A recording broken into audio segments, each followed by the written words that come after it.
Evet. Soru soracaktım. Buyurun. Soru var. Olur. Soruyu bekliyoruz. Kapıyı kapatabilir miyiz?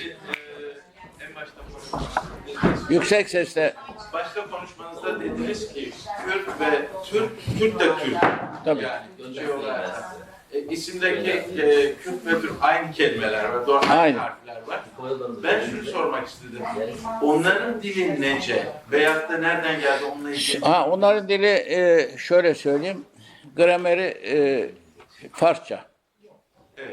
Evet. Ama dil diye bir olay yok orada. Toplam gramer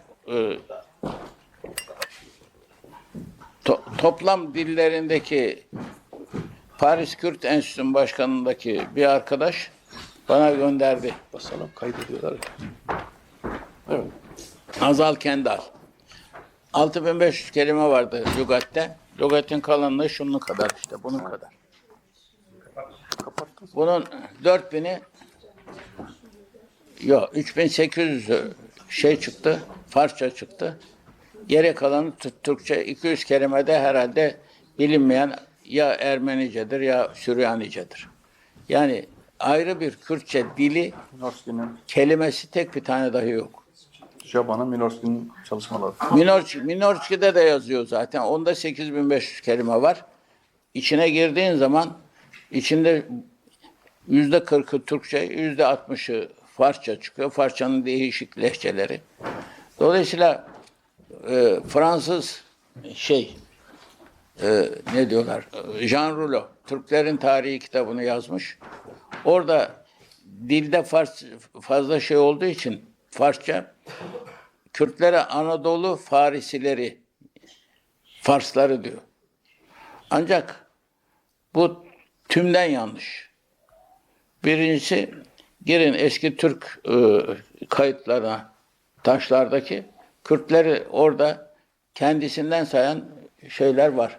Yazıtlar var. Yazıtlar var, yazıtlar da var. Ama onun ötesinde antropolojisine baktığın zaman Kürtle Türk'ün antropolojisi birebir aynı. Birebir. İsterseniz sayayım mı vaktiniz varsa. İskitlerin, Tatarların içinde de var Kürtler. Şöyle bak. Macarlarda da var. O zaman bak şöyle söyleyelim. Kürtlerin Anadolu'nun yerli ahalisi olup Türkler 1071'de gelmiş. İşte Anadolu'nun yerli ahalisinin haklarını gasp etmiş. Tamamen bu emperyal tarih tezi. Ama bugün gene biliyoruz ki Türkler milattan önce kaç bin yılında Anadolu'ya gelmişler. 2. Metlerin kendisi Türk zaten.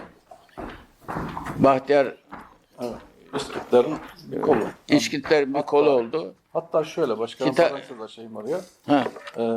Bize şu ana kadar anlatılan, bizim de yaptığımız çalışmalar, bütün doktora tezlerini, master tezlerini bir araya getirdik. Şöyle bir şey çıktı ortaya.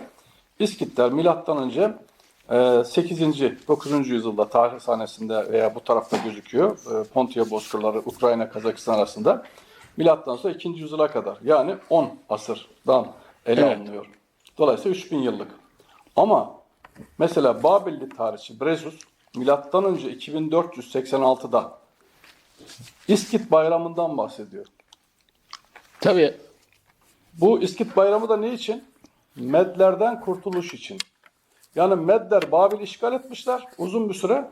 Medlerden kurtuluş için bir bayram kutluyorlar. Bayramın adı İskit Bayramı.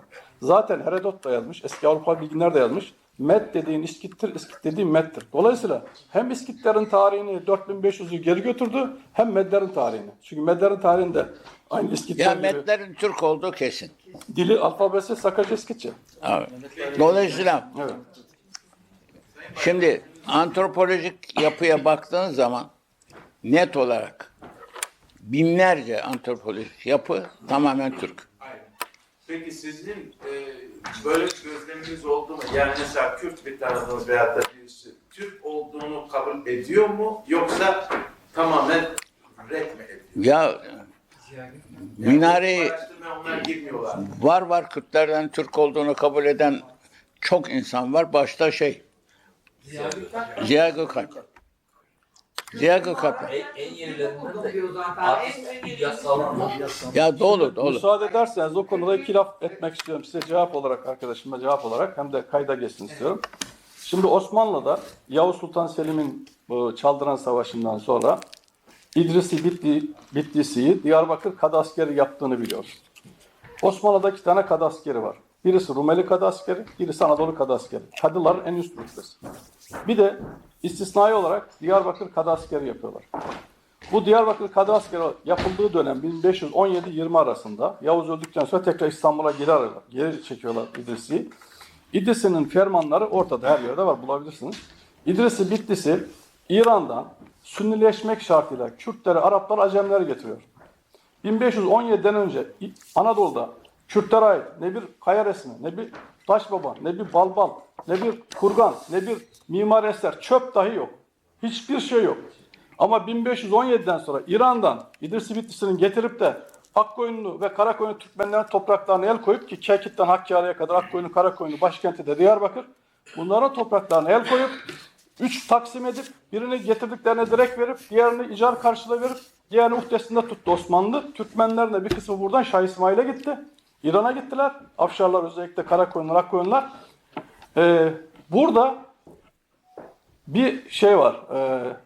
Bunların İdrisi Bitlisi'nin politikalarına karşı Osmanlı'nın son 250 yılında Horasan üzerinden gelen 1500 aşiretin 300 küsur tanesinin tepki olarak Kürtleştiğini görüyoruz. Bunlara Osmanlı kayıtları Ekrat Türkmanlar diyor. Bunlar mesela Yusuf Halaçoğlu'na göre en büyük Oğuz boyu Afşarlar. Türkiye'nin 7'de 1'i kadar. Afşarların bir kısmı, doğuda kalanların bir kısmı Ermenileşti. Enteresan. Mustafa Aksoy'un Damgalar kitabında var. Bir kısmı Kürtleşti. Batıdakiler değişmedi, aynı kaldı. Afşarlar, Halaçlar, Mukri, Bayat, Evya, Yiva gibi birçok Türkmen aşireti Kürtleşti. Bir bu. Bunu bu kenara koyduk. 2. 1924'ten bugüne kadar 3,7 milyon Türk-Kürt evliliği var. Bunlar sadece 2 çocuk yapsa fazla değil. Fazla yapıyorlar da 2 tane. Anne baba 2 çocuk, 4 kişi çekirdek aile. 4 de ebeveynler, anne, deden, babaanne 8 kişi. Fazla değil. Bir tane amca, bir dayı, bir teyze, bir hala, 4 de bu 12 kişi. Yani doğan 2 çocuğun 1. derecede çekirdek ailesi 12 kişi. 3,7 milyon evlilikte çarp 40 milyon akraba var. Yani bir iç savaşta bu çocuklar hangi dedesini seçecek? Kürt dedesini mi seçecek, Türk'ü mü seçecek? Değil mi? Bir de böyle düşünelim. Yani bir defa Osmanlı'dan gelen bir son 250 yılda Kürtleşen Türkler var. Bir evlilikler yoluyla oluşan 40 milyon akraba var. Bir de hala bu evlilikler devam ediyor, iş ortaklıklar devam ediyor, komşuluklar devam ediyor. Bir mekana girerken buranın sahibi Türk müdür, Kürt müdür diye kimse sormuyor. Dolayısıyla Kürtçülük bizim sorunumuz değil. Kürtlerin de sorunu değil. Değil. O başka bir projenin ürünüdür. Proje Saygılarımla arz ediyorum. Türkiye bölme projesi. Kürtçülük. Şimdi ben size başka bir şey söyleyeyim, bakın. Orta Asya'da şeyler kuruyunca, göller, iç göller kuruyunca, tarih boyunca Orta Asya'dan bütün insanlar batıya doğru, suya ve gıdaya doğru geldiler. Hiçbir şekilde batıdan doğuya doğru herhangi bir kitlesel göç yoktur. Bir tek Büyük İskender'in şeyi var. Hindistan seferi var. Peki, Kürtler Anadolu'nun yerlisi ise, Batılıların iddia ettiği gibi, İran'da Kürt ne arıyor? Hadi komşu ülke, Afganistan'da Kürt ne arıyor? Hadi komşu ülke, Ukrayna'da, Kırgızistan'da, Türkmenistan'da, Kırgızistan'da, Özbekistan'da Kürt ne arıyor? Azerbaycan'da. Azerbaycan'da ne arıyor? Kazakistan'da ne arıyor? Bütün bunları vazgeçin. Macarların Türk olduğunu artık Macarlar da kabul ediyor. Macaristan'da Kürt köyü ne arıyor? 7 boyun biri Kürt. Nerede bir Türk varsa orada mutlaka bir Kürt var. Bu Kürtleri eğer Anadolu'nun yerlisi kabul ediyorsanız Kürtlere hakaret ediyorsunuz. Çünkü hiçbir akıllı olan insan zorluğa doğru gitmez. Kolaya doğru kaçar. Yani hani bir Temel Reis fıkrası var. Anons etmiş radyo. Ya bir tane otoyolda tersten giden bir araç var. Dikkat edin demiş. Temel bir bakmış. Lan bunların hepsi tersten gidiyor demiş. Üstüme doğru geliyor. Peki Kürtler dünyanın en aptal, en akılsız insanı da oralara terste mi gittiler? Geçin. Bu, evet. Başka soru var mı? Muharrem Bey bir soru soracak. Teşekkür ederim. Çok istifade ettik. 19 Mayıs'tan tam bir gün evvel adeta 19 Mayıs'ı karşıladık burada. Sağ olun. Şimdi başkanım, Türkiye'de çok ciddi bir Arap, Türk kimliği anlattığımız bir Arap istilası var. Bahtiyar Bey zaman zaman bahsediyor. İşte 1000 küsur sene evvel Emeviler, Kuteybe bin Müslüm başta olmak üzere bir sürü halife ile yüz binlerce Türk'ü katletmişler. İşte Orta Asya'da, Maveraviler'de. Aradan asırlar geçmiş, Osmanlı'da Şerif Hüseyin gelmiş, yine Arap binlerce Türk'ü katletmiş. Yani Araplar 1000 yıldan beri Türkleri katlede kese kese geldiler bugüne. Bugün de bir Arap hayranı, Arap sevgisi var.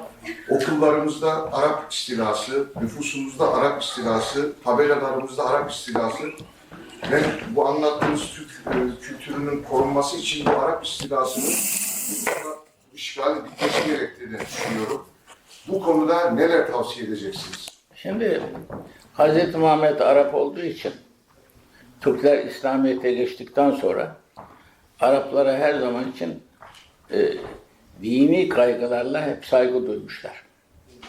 Hatta kitleler halinde Orta Asya'dan gelirken önce Bağdat'a gitmişler, halife orada.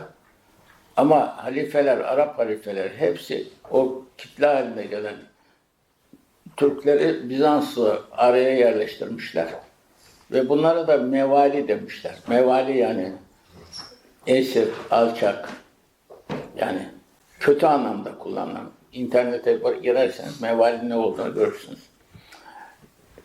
Maalesef Türkler iyi niyetli insanlar ve Hz. Muhammed Arap olduğu için de Araplara Osmanlı'da dahil olmak üzere aşırı bir hayranlık duymuşlar. Hatta onlara hep kavmi Necip demişler, vergi almamışlar, askeri almamışlar. 500 yıl onlara biz Türkler vergilerimizle bakmışız. Ne zaman ki petrol olayı ortaya çıkıyor 1820'lerde, İngilizler o bölgelere gidip Arapları bizim aleyhimize feci bir şekilde kışkırtıyorlar. Zaten Araplar Türklerden korkuları var. Onun için Bağdat'ta hiç tutmamışlar. Hepsini Bağdat'ın dışına atmışlar. Bizans'la araya koyarak hani Bizans saldırdığı zaman ilk önce kırılacak olanlar Türkler olsun diye.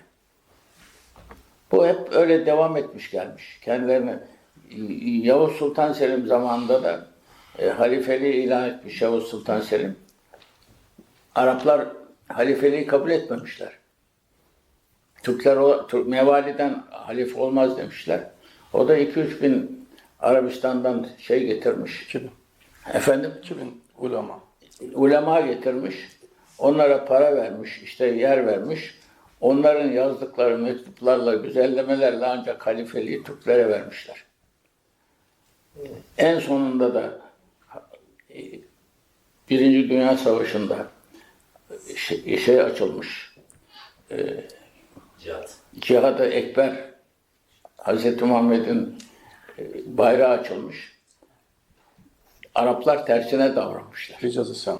He? Hicaz isyanı, büyük Hicaz isyanı. Tabii. Yani uzun lafın kısası bu Arapçılık konjonktürel bir şeydir. Arap kültürüyle Türk kültürünü mukayese ettiğin zaman 1'e 10 basar. Sağlam basıyoruz. Bizim kültürümüz sağlam. Araplaşmayız. Arap değil, konjonktürel. Sığınmacıları diyor. Sığınmacılar ne olacak? Konjonktürel. Bir şey daha söyleyeyim. Net bir şey söyleyeyim. Biz Araplaşmayız. Araplar Türkleşir. Sabahtan beri anlatıyorum Türk kültürünü. Daima yüksek kültür alttaki kültürü asimile eder. Olmak zorundalar. Evet, başka soru var mı? Daha iyi bilirsiniz. Özal döneminde de epey bir Kürt getirildi. Yani iç savaş çıkarılmak için. Fakat onların hepsi asimile oldu. Yani herhangi bir şey yapmadılar. Buraya Yok, asimile olmadılar. Onlar geri gittiler. Onlar geri gittiler. 500 bin kişi. Ben o işin içindeyim. Evet, siz daha iyi biliyorsunuz. Oradaki olay şu.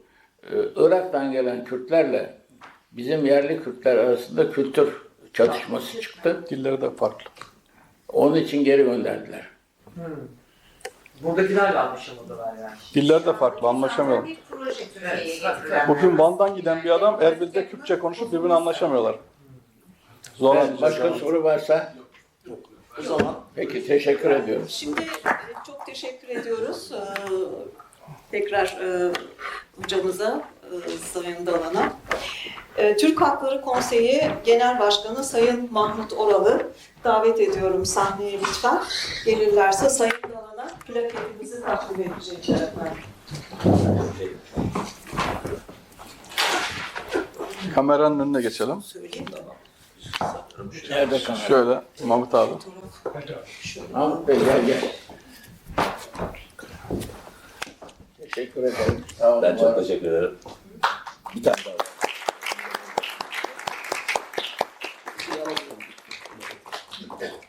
Bunu Elif Hanım'a verelim. Sen bunu Elif Hanım'a verelim.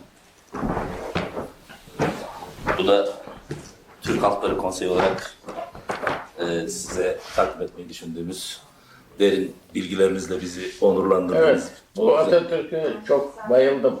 Teşekkür ederim.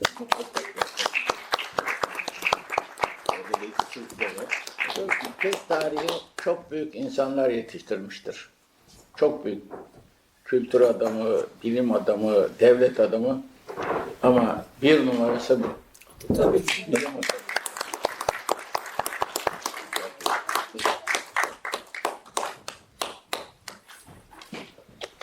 Sağ olun. Evet efendim. Şimdi Ön Türk Akademisi Yönetim Kurulu üyemiz Sayın Halet Dolu'yu, Bahtiyar Aydın Beyefendi ve de Mahmut Oral Beyefendi'ye teşekkürlerini vermesini rica ediyoruz. Sayın Başkanım, emekleriniz için teşekkür ediyorum. Çok teşekkür ederim. İyi ki varsınız. Var olun, eksik olmayın. Teşekkür ediyorum. Büyük emekleriniz var. Hadi. Sağ olun. Eksik olmayın. Evet. Güzel. Başkanım, Başkanımıza şöyle- alalım. Kaç günde 15 milyona ulaşacaksın? Bir tane şey okudunuz ya, Birlikte yapacağız. neydi okutturduğumu var ya, onu bir defa size mesaj olarak gelir, merak etmeyin. Başkaları gönderiyor yani. Evet, teşekkür ederim. Şimdi Ön Türk Akademisi'ne bu salonu bize şuradan kaldırabilirim değil mi? Oraya bakıyorum. Bu Ön Türk Akademisi'ne kısa bir teşekkür etmek istiyorum. Çünkü bize bu imkanı sağlayan, sizi getiren, bu salonu tutan, kirasını ödeyen Ön Türk Akademisi'nin değerli yöneticilerine çok teşekkür ediyorum. Bize de plaket verdiler. Ön Türk Akademisi 2016 yılında kuruldu. Birkaç gönüllü Vedat Bey, Vedat Köle ve arkadaşları tarafından kuruldu. Anadolu'da 1071'den önce bulunduğumuzu anlatmak için çeşitli çalışmalar, çeşitli faaliyetler yaptılar. Ve bugün anlı şanlı birçok tarih profesörü Anadolu'da Ön Türkleri anlatmaya başladılar. Ama bu Ön Türk Akademisi'nin sayesinde oldu. Ön Türk Akademisi olmadan önce biz de 1071'de Anadolu'ya geldik. Kapılar 1071'de açıldı. İşte Göktürkler model devlettir falan bize bunu pompaladılar. Hunlara kadar bile gitmiyorlardı. Yani Hunlar bile kemküm ediyorlardı. Metehan'dan 209 Kara Harp Okulu'nun kuruluşu Metehan'ı örnek alıp daha geri de götüremeyen bir tarihimiz vardı. Sakal Eskitler zaten hiç yoktu Allah'a şükür. Kimse ondan bahsetmiyordu. Anadolu'da mesela Van merkezli Türkiye Krallığı var 4000 yıl öncesi. Allah'a şükür bundan da kimse bahsetmiyordu. Kerkük Musul merkezli Turukku Devleti vardı. Allah'a şükür bundan da kimse bahsetmiyordu. Bunlar 4000 yıl önce yani Güneydoğu'nun Kürdistan coğrafyası olarak bahsedildiği yerde Akat yazılarında, Mari yazıtlarında, Şartan Mari tabletlerinde eski çağ kaynaklarında geçen Türk devletleri bunlar. Yine bu Atatürk'ün Alacayük kazılarını başlatması ile ortaya çıkan Neolitik çağa ait, Hurriler dönemine ait kurganlarda çıkan buluntularla Atatürk dedi ki Anadolu en az 7000 yıldır Türk beşidir. Çünkü neden bunu söylüyor? Biliyor ki dünyada kurganı yapan Türkler ve Moğollardan başka kimse yok. Kurganları sadece Türkler yapıyor. Ve Neolitik dönemden yani 8000 yıl önce Anadolu'da kurganlarımız var. Ben kitabıma Gordiyon kurganlarını koydum. Gordiyon tümrüslerini koydum. İşte Frikler dönemine ait, başka döneme ait koymuşlar. Geçen sene UNESCO Dünya Kültürel Listesi'ne aldı Frikleri. Gordiyon tümrüslerini 1950-69 yılları arasında inceleyen Amerikalı ve Rus arkeologlar rapor yazıyorlar 1969'da. Ve bu rapor Türkler Ansiklopedisi'ne 22 ciltlik Türkler Ansiklopedisi'ne koyuldu. Ben de oradan aldım, kullandım. Diyorlar ki Gordiyon tümrüsleri ile Altaylardaki, Ukrayna'nın doğusundaki kurganlar, tümrüsler birebir yapılış şekli itibariyle aynı. Ancak bunlar onlardan 4 asır daha eski. 4 asır daha eski. Bakın şimdi ne demek? Rahmetli Kazım Birşen anmadan geçemeyeceğim. Ön Türk Akademisi'ne çok büyük katkıları oldu. Türk tarihine de büyük katkıları oldu. Kazım Birşen bir söyleşisinde dedi ki Bizans, Anadolu'da ne bulurlarsa Roma, Bizans bilmem ne şeyine mal ediyorlar ama Türk yok işlerinde. Sizin dediğiniz gibi. Oysa Bizans diye bir devlet yokken, yani milattan önce 657'de kuruldu Bizans devleti, yani şehir devleti. Doğu Roma diye bildiğimiz devlet. Bizans diye bir devlet yokken, Bizans'tan 1500 sene daha eski, milattan önce 2002'de milattan sonra 4000 yıl önce İstanbul'da Türk devleti var. Adı, başkenti Astanbolik. Astana'dan. Astana var ya, Kazakistan. Astanbolik. İstanbul belki de oradan geliyor. Şimdi bunu neye söyledi? Erenköy yazısına, Fikirtepe yazısına bakarak söyledi. Yazı okuyordu adam çünkü. Bizim tarihçilerimiz Allah'a şükür yazı okuma şeyimiz yok, o kadar yeteneğimiz. Ve Beşiktaş metro kazılarında çıktı ki ortaya 3500 sene öncesinden kurgan var. Anadolu'da kurgan var. Anadolu'da tespit edilen 190 tane kurgan var. Kurgan 190 tane. Daha 4000-5000 yıl geri gidiyor. Şimdi taş babamız var. Balbalımız var. Kurganlarımız var. Kaya resimleri, çizili tarihimiz var. İşte Ankara Güdül Kaya resim alanı var. Binlerce. İşte Ordu'da İskit Balbalı var. Kars'ta bilmem ne var. Erzurum'da Kıpçaklara ait denilen taş babalar çıktı Aşkale'de. Hakkari'de Gevaruk Yaylası. Her yerden maddi delillerimiz var ve 4000, 5000, 6000, 7000 yıl öncesine gidiyor bunlar. İşte Ön Türk Akademisi'nin, Ön Türk Akademisi'nin misyonu bunları Türk tarihine, Türk milletine tanıtmak. Bizim bu ülkeye 1071'de gelmediğimiz, 1071'de gelenlerin de sadece Müslüman Oğuzlar olmadığı, onların da %25'inin Hristiyan olduğunu, bak bu da bilinmiyor mesela. 1071'de gelen Alparslanlı Orus'takilerin %25'i Hristiyandır. Bu Papa Eftim, Türk Ortodoks Kilisesi tayfası, İstiklal Harbi'ne katılan tayfa, oradan gelen Türkmen Oğuzlardandır, Hristiyanlardandır. Yine Anadolu'da şöyle bir şey deniyor. Deniyor ki, Türk Müslümansa Türktür, Müslüman değilse değil. Oysa Anadolu'da milattan sonra 5. yüzyıllardan itibaren Kıpçakları, Kumanları, Peçenekleri görüyoruz. Gagavuzları görüyoruz. Konya'da geçen yıllarda bir Türkoman yazıtı bulunmuştu. Türkoman yazıtı paralı, Bizans ordusundaki paralı askerlere ait yazıt ortaya çıktı. Ve bunlar 14. asra kadar Kıpçak, Kuman, Peçenek olarak... Ayrı bir konferans. Evet, ayrıca kameraya kaydediliyor o yüzden başkanım. Bunları milyonlarca kişiye ulaştıracağız ya. Bu Kıpçak, Kumanlar, Peçenekler, Uzlar 14. asırdan sonra Karaman Devleti altına giriyorlar. Karaman çatısının altına girdiği için biz bunlara Karamanlılar diyoruz. Evet. Aslında bunlar mesela Gagavuzlar milattan sonra 1. ve 4. yüzyılda Hristiyan olmuşlar. Bizans ordusuna gelmişler. Burada bir şey daha söyleyeceğim. Göktürk Devleti'nin de 3'te 2'si Hristiyandır. Bu Semerkant, bu ara Taşkent, demin dediniz ya bilim adamlarını Arap yaptılar filan. O bölgenin bilim adamları hepsi Hristiyandır. Sasani sürgünü oraya giden Süryaniler tarafından Hristiyan yapılmıştır. Son bir şey söyleyip bağlıyorum. Geçenlerde Emine Sonur Özcan Hoca, Türk İskit Aynılığı kitabının yazarı, Turgay Tüfekçioğlu'yla YouTube'da bir söyleşi yaptı. Merak eden arkadaşlar onu izlemesini tavsiye ediyorum bu konuyla ilgili. Diyor ki, Bizans elçileri bizim Göktürk diye bildiğimiz ülkeye gidiyor. Bizans elçileri. Ama gittikleri ülkeye Bizans kayıtlarında Türk Kağanlı, Göktürk diye bir ülke yok. Göktürk diye bir devlet yok. Türk Kağanlığı var, Ökük Türk var, Türk Kağanlığı var. Dili İskitçe. Buradan giden elçilere mihmandalık yapanlar İstanbul'da yaşayan İskitler. Bakın, Türk Kağanlığı'nın dili İskitçe, Medder'in dili İskitçe, İstanbul'da yaşayan İskitler Bizans elçilerine mihmandarlık yapıyorlar. Bizim okul kitaplarımızda hiçbiri yok. Normal mi? Girmek zorunda. Evet, bundan sonra inşallah gireceğiz. Sağ olun, teşekkür ederim.